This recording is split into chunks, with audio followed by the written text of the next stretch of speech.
Слушајќи го вашето обраќање, заменик народен правобранител, донесувам еден мој личен заклучок, меѓутоа верувам и на граѓаните на Република Македонија, а тоа е дека всушност овде нема некој кој што воопшто е задоволен од работата на оваа влада, не постои некој кој што не е игнориран.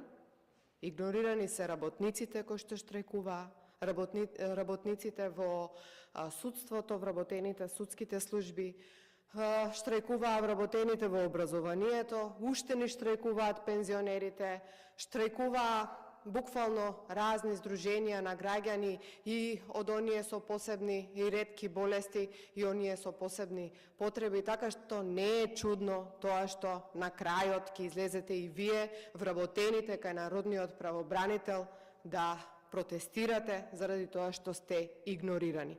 И ова игноранство на оваа влада не отпочна од сега. Таа трае веќе подолг временски период. Но знаете ли зошто е така? Заради тоа што народниот правобранител во своите извештаи всушност кажува колку ни е трул нашиот систем. Кажува колку граѓаните се повредени, понижени, игнорирани и во исто време со прекршени основни човекови права.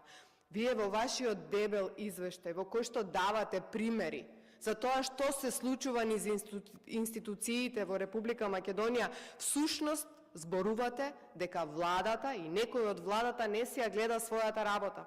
Тоа што тие не се присутни денес овде, доволно зборат за нивната кадарност, доволно збори за тоа дека тие си одат утре од власт и тие воопшто не се заинтересирани да слушнат што би требало да направат за да ги подобрат состојбите на граѓаните во Република Македонија.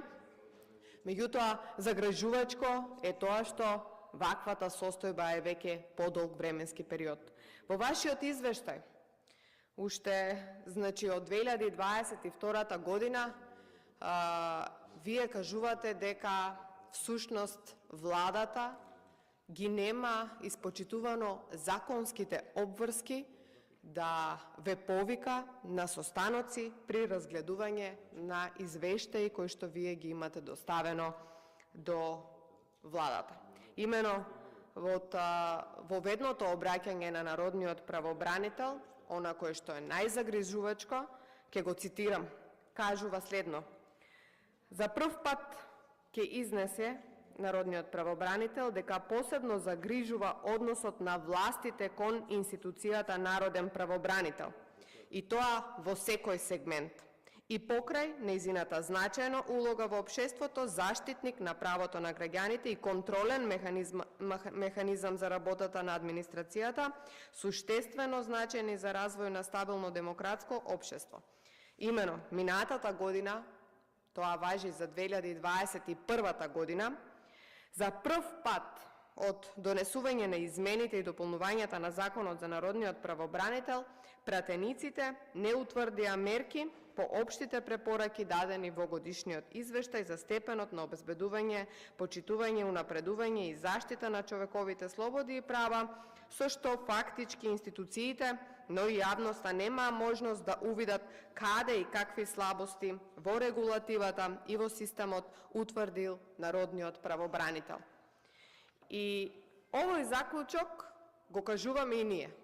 Но што се случува? Трета година подред, вие го доставувате навреме овој извештај, меѓутоа ова собрание наоѓа време дури на крајот од годината да го разгледа и да ги усвои препораките, нашите препораки, за потоа истите да бидат преточени во мерки. И зошто очекувате нешто од оваа влада? Нормално е дека нема да реагираат, затоа што тие не се кадарни да ги спроведат мерките кои што вие ги кажувате, односно препораките кои што вие ги давате, а мерките кои што ние ќе ги усвоиме. И ние зборувавме на оваа тема на комисиите за политички систем, го разгледавме овој извештај, заеднички утврдивме кои се тие приоритети кои што би требало во наредниот период владата да ги направи во насока на подобрување на состојбите низ институциите и подобрување на состојбите со прекршувањето на основните човекови права во Република Македонија. Но она кое што е загрижувачко е тоа што никогаш досега од оваа влада на СДСМ и ДУИ ние немаме видено фидбек. Практично, на секои 6 месеци владата е задолжена да дава извештај за тоа колку од тие мерки всушност таа применила и колку од тие мерки вродиле со плод. Она кое што е загрижувачко, ќе го повторам, е тоа што вие во рамките на Народниот правобранител, вработените во Народниот правобранител, ако не можете да ги остварите своите права, треба да се борите за заштита на правата на граѓаните. Затоа 90% од нашите судски случаи ќе завршуваат во Страсбур. И затоа државата ќе плаќа пенали и ќе плаќа големи суми на оштети, заради тоа што судството или областа која што вие кажувате дека имате најголем број на представки, најголем број на прекршување на човекови права, не превзема ништо во врска со тоа. Затоа судот во Страсбур ќе се занимава секојдневно со случаи на X граѓани против Република Македонија. И ќе ги губиме случаите и понатаму, затоа што очигледно никој од оваа влада не е заинтересиран да направи нешто во врска со прекршувањата кои што се наше секојдневие. Во вашиот извештај е многу детален, пишува за многу области, пишува за она кое што се загрижени сите, меѓутоа она кое што мене најмногу ми е фокус и со она кое што се занимавам е правосудството. Во оваа извештајна година, 2022 година, од вкупниот број на представки се зголемил за 20%. И додека во другата сала се зборува за извештајот на Европската комисија за ненапредокот на Република Македонија, ние зборуваме за прекршување на основни човекови права, за зголемување на представки и никој не е заинтересиран да направи ништо, а ние сакаме да одиме во Европска Унија, сакаме да имаме позитивни препораки, а всушност за тоа воопшто нема никаква волја. Едни од најпрекршените права, најмногу повреди на човекови права, има во областа на детските права, правосудството, ќе повторам, и граѓанските состојби. И тоа го покажуваат и табелите, и податоците, кои што се навистина детално опишани кај вас во извештајот.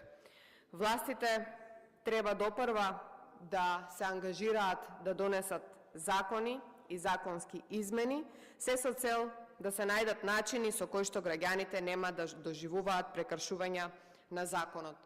И знаете ли што е сега многу лицемерно во овој случај? Наместо во ова собрание да носиме закони кои што вие носите препораки дека треба да бидат донесени, ние збориме за закони кои што се најчесто задолжувања, закони кои што се најчесто многу опортуни за определени тесни клики на власта кои што единствено се чудат како да заработат на грбот на граѓаните, како да ги направат тендерските постапки и како да се збогатат. И додека вие зборувате односно давате препораки за законски решенија, еве, ова собрание не може да го разгледа извештајот на Народниот правобранител речиси 6 месеци откако е доставен во ова собрание. Игнорантскиот однос кон вас и кон сите категории на граѓани на Република Македонија од страна на оваа влада ќе направат на наредните избори оваа влада да биде игнорирана од граѓаните, впрочем да гласаат против и конечно да се заминат во неповрат, за да можеме конечно да направиме нешто во врска со вашиот извештај и за заштитата на основните човекови права. ви благодарам.